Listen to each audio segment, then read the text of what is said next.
Ang nakaraan. Sobrang nakakaawa na talaga ang itsura ni Rosalyn, kitang-kita sa katawan at mukha nito na talagang kaunti na lang ay mamamatay na ito. Kaya lang kahit ganun ang itsura nito, hindi pa rin mate at tago ang tapang ng dalaga na patayin ang ating bida. Iyon ay dahil talagang galit ito sa mga taong walang tunay na malakasakit sa kanya, tulad ng kanyang ama, at mga manggagamot na ginagamit lang rin siya. Naagad namang napansin ito ng ating bida na may tapang pa si Rosalyn, kaya sasamantalahin niya itong galitin para magkaroon ito ng lakas ng loob na lumaban, nang sa gayon makumplito ng ating bida ang mga dapat niyang gawin. Pagpapatuloy, tila isang hatol na bumabasag sa katahimikan ng silid, umalangaw ang boses ni Ghislaine. Ang bawat salita ay may bigat, may talam na tila humihiwa sa hangin. Natitiyak kung ayaw mong mabuhay ng ganito habang buhay, pero kasabay nito, takot ka ring mamatay, hindi ba? Kung sabagay, tama ang naging pasya mo. Sa ganyang klaseng pag-aalinlangan, ang pagwagayway ng espada ay hanggang balat lang ang kayang saktan, isang galos na walang kwenta. Isang mahinang ungol ang kumawala sa mga labi ni Rosalyn, ngunit isang boses ang biglang pamunit sa tensyon. Napakayabang mong manggagamot ka. Ang mayordomo, na kanina patahimik na nakikinig sa gilid, ay namula sa galit. Ang kanyang mga ugat sa leeg ay tila gustong pumutok. Hindi niya na napigilan ang sarili. Sobra na ang mga pinagsasabi mo. Ngunit tila hangin lamang ito para kay Ghislaine. Binaliwala niya ang mayordomo at muling itinuon ang kanyang malamig na tingin kay Rosalyn. Ganoon ka na ba talaga Cathcart na baka mamatay ka? Tama na, Baron, sigaw muli ng mayordomo, ang boses ay nanginginig sa puot. Kung hindi mo kayang magdesisyon para sa sarili mo, ako na ang gagawa para sa iyo. Kung mamamatay ka lang din naman, mas mabuti nang mamatay na may kahit katiting na pag-asa, na tinatanggap ang lunas hanggang sa kahuli-hulihang sandali. Baron Fenris, sumabog na ang tensyon sa silid. Naramdaman ang pagbigat ng hangin. Bawat kabalyero ay humawak na sa puluhan ng kanilang espada, at ang mayordomo, bagamat walang sandata, ay tila isang asong handang sumagpang para sa kanyang amo. Isang nagbabantang aura ang bumalot sa kanila. Hindi nagpatinag ang mga alalay ni Ghislaine. Sumagot sila ng kaparehong bagsik, ang kanilang mga titig ay nanghahaman habang naghahanda sa anumang maaaring mangyari. Sakto sa sandaling iyon, isang malakas na pagbukas ng pinto ang gumambala sa lahat. Ang mga tao ay nagsipagbigay daan nang pumasok ang Marquis ng Branford kasama si Knight Commander Tollio. Marquez, sigaw ng mayordomo. Tila nabuhayan ng loob ang mayordomo at agad na yumukod. Siya ang nagpunta sa Marquis upang irekomenda si Ghislaine, at siya rin ang bumalik dito upang aminin ang kanyang pagkakamali. Ipinaliwanag niya na kailangang itigil agad ang panggagamot dahil maaaring malagay sa panganib ang buhay ng binibini. Ito ang dahilan kung bakit naparito ang Marquis ng Branford, upang personal na makita ang sitwasyon sa eksaktong oras ng nakatakdang panggagamot. Nilaibat niya ang tingin sa buong silid, ang kanyang mukha ay walang mababakas na anumang emosyon. Anong kaguluhan ito? Naghahanap ba kayo ng mangkukulam? Ang buhok ni Rosalyn ay gusot-gusot, at ang kanyang damit ay may mga bahid ng tuyong dugo. Ang kama ay basang-basa sa sariwang dugo. Hindi katakatakang iyon ang isipin ng Marquis. Ama, tawag ng dalaga sa kanyang ama na may mahinang boses. Kahit sa pagdating ng Marquis ng Branford, walang bahid ng ginhawa sa mukha ni Rosalyn. Sa halip, lalong nag-alab ang apoy sa kanyang mga mata. Siya ang tipo ng ama na nagpapatuloy sa panggagamot nang hindi man lang kinukuha ang kanyang opinyon. Kahit pa siya ay miyembro ng isang marangal na pamilya na kailangang sumunod sa utos ng pinuno, hindi niya mapigilan ang galit na kumukulo sa kanyang kalooban. Naparito ka ba para panuulin ang sarili mong anak na umuubo ng dugo? O baka naman para siguraduhin buo pa ang produktong ipapakasal mo sa kung sino? Kumislap ng matalim ang kanyang mga mata habang nagsasalita. Sa kanyang kamay, hawak niya ang isang maliit na punyal na nagdulot ng pagkasindek sa lahat. Binibini, hindi po kayo dapat nagsasalita ng ganyan sa pinuno ng pamilya. Nauutol na sabi ng mayordomo, hindi makapaniwala.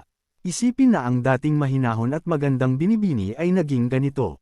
Ang kanyang sakit ay nagpatalas sa kanyang ugali, ngunit tila lalo itong lumala dahil sa lalaking iyon, si Ghislaine. Narinig ang masasakit na salita ni Rosalind, bahagyang kumunat ang noo ng Marquis ng Branford at nagsalita sa mababang boses. Gaya ng sabi ng mayordomo, hindi maganda ang itsura mo. Kung sa tingin mo ay delikado, ititigil ko ang panggagamot kung iyan ang nais mo. Sa nakakagulat na pahayag na iyon, natigilan si Rosalind. Ang kanyang mukha ay nawalan ng ekspresyon, tila isang blankong papel. Lihim na kinagat ni Ghislaine ang loob ng kanyang labi. Ngayon pa lang niya halos nakuha ang lunas, at ngayon ay pag-uusapan nilang itigil ang lahat. Dahil sa matinding pagtutol ni Rosalind sa panggagamot, imposibleng tatanggi siya sa alok na ito. Ito na ba ang katapusan? Naisip niya, kung wala ang matibay na kalooban ni Rosalind, imposible niyang makakayanan ang panggagamot. Sa nakaraang buhay nito, naging sapat ang kanyang lakas upang tiisin ang takot sa kamatayan at ang matinding sakit, ngunit ngayon, hindi na. Kailangan kong hanapin sa iba ang kailangan ko. May ilang bagay siyang balak hilingin sa Marquis ng Branford, ngunit wala ng pag-asa ngayon. Kailangan niyang maghanap ng ibang pagkakataon o paraan. Noon, si Rosalind, na kanina patahimik, ay nagsalita. Kung titigil ako, ano ang mangyayari kay Baron Fenris? Sumagot ang Marquis ng Branford, ang mukha ay nananatiling walang emosyon.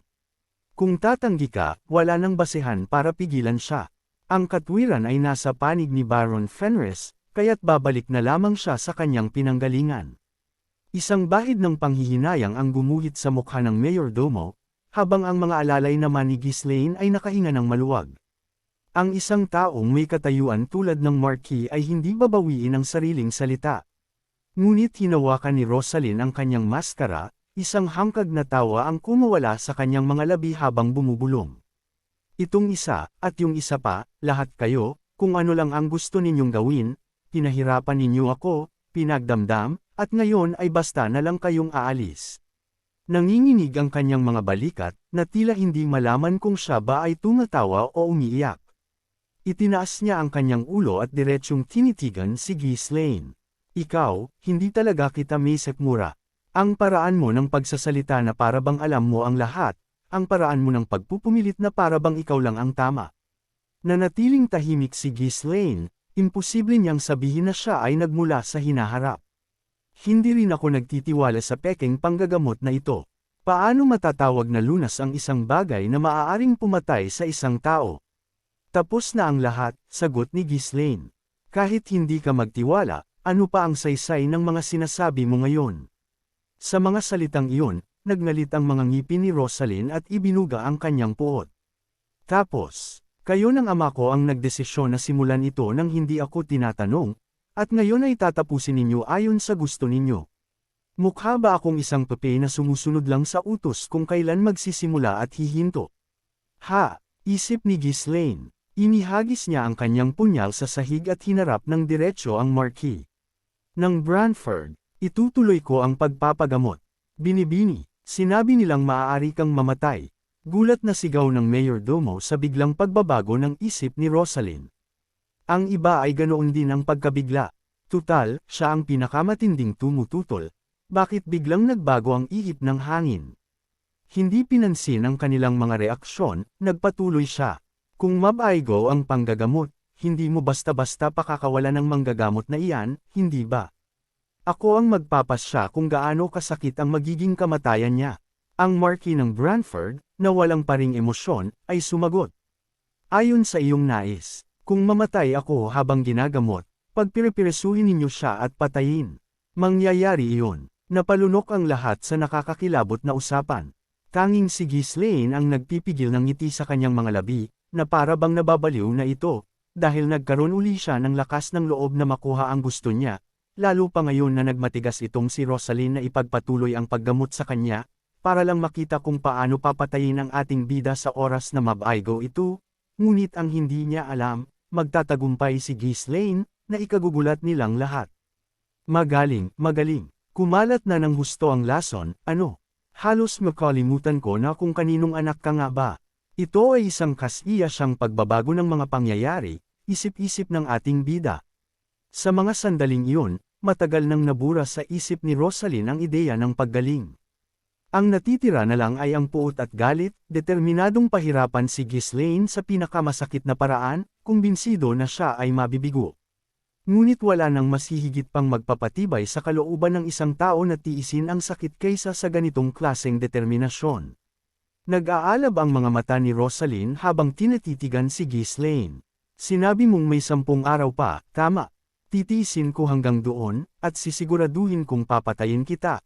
Sabi nito na talagang matibay ang loob, tiwala na mabibigo ang ating bida, at gustong siya mismo ang pumatay kay Ghislaine ng pinong-pino. Kung gayon, kailangan mo munang manatiling buhay hanggang sa sandaling iyon para masaksihan mo ito, binibini. Kaya, mas determinado ka na bang kumapit ngayon? Hindi magiging madali ang pagkamatay mo, tinitiyak ko sa'yo. Nagkibit balikat si Ghislaine na may ngiti. Kung mabaigo ako, malugod ko itong tatanggapin. Gusto ko ang ganyang klaseng tingin sa iyong mga mata.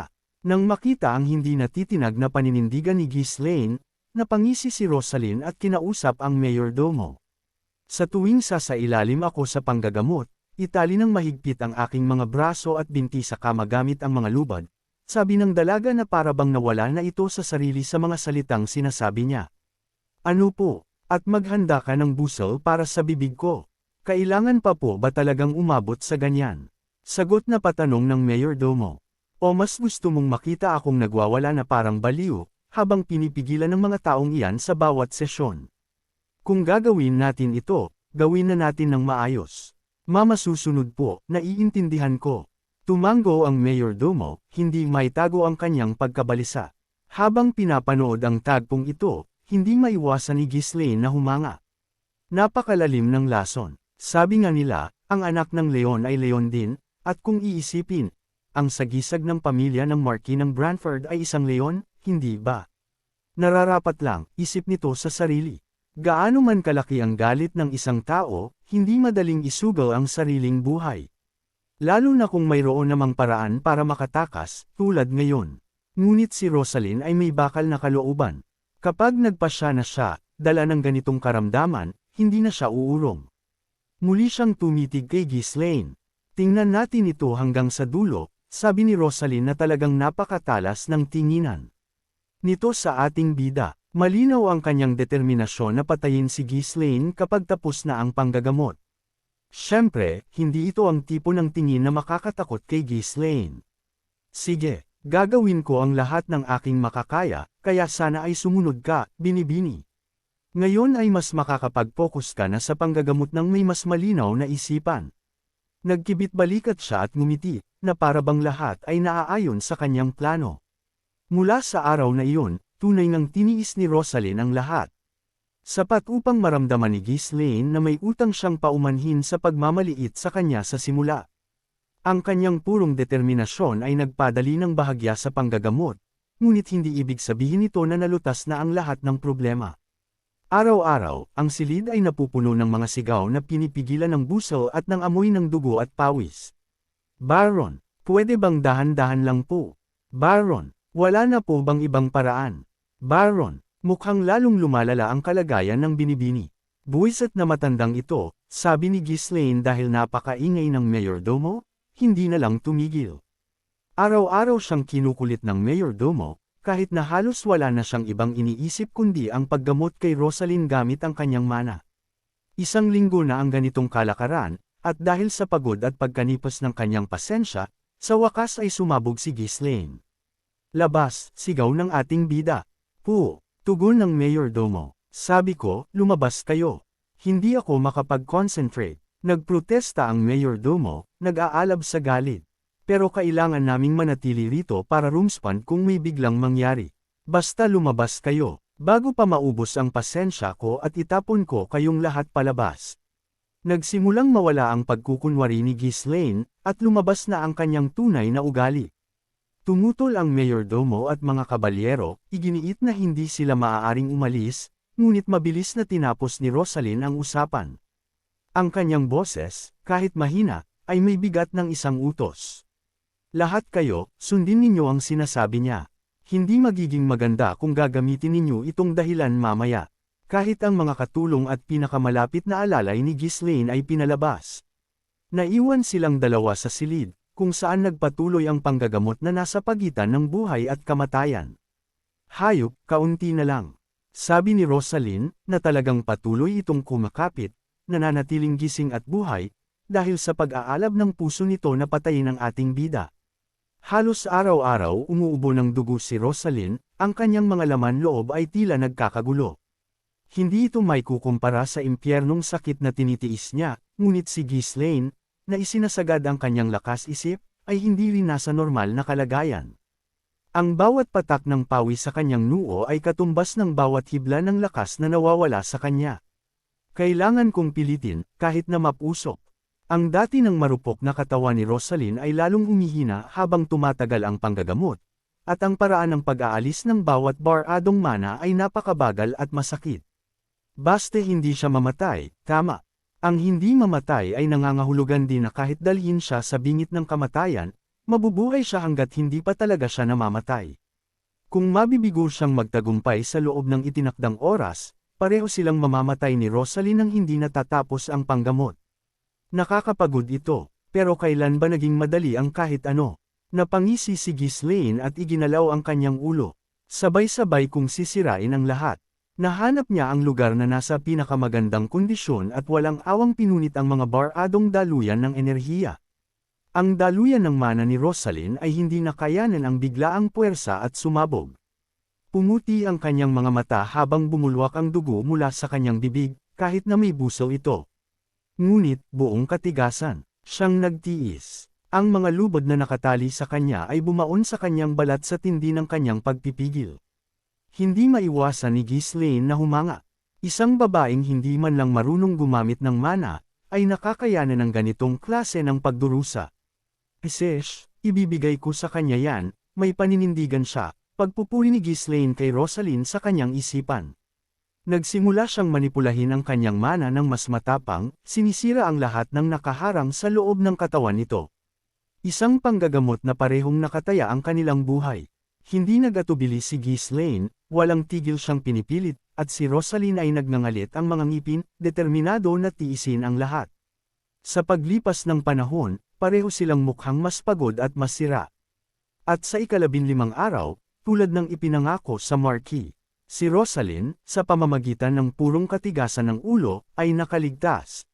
Sa sandaling inalis ni Ghislaine ang kanyang mga kamay, ngumiti siya ng may purong kasiyahan. Patay ka na ngayon, sabi ng dalaga na nanatiling buhay hanggang sa itinakdang oras. At agad siyang nawalan ng malay.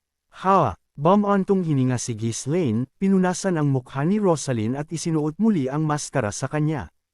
Umupo siya sa isang silya sa tabi nito, ipinikit ang kanyang mga mata, at nanatiling gising buong magdamag. Lumipas ang huling araw, at pagkatapos, isang matinding kalabog, ang maririnig. Pagkasikat pa lang ng araw, sa pilitang binuksan ng marquee ng Branford at ng kanyang mga kabalyero ang pinto at pumasok. Tapos na ang itinakdang oras, at oras na ng paghahatol, ano kaya ang nasaksihan ng Marquess? Abangan! Huwag po sana ninyong kalimutan ang mag-like, share, at mag-comment sa ating video. Maraming salamat!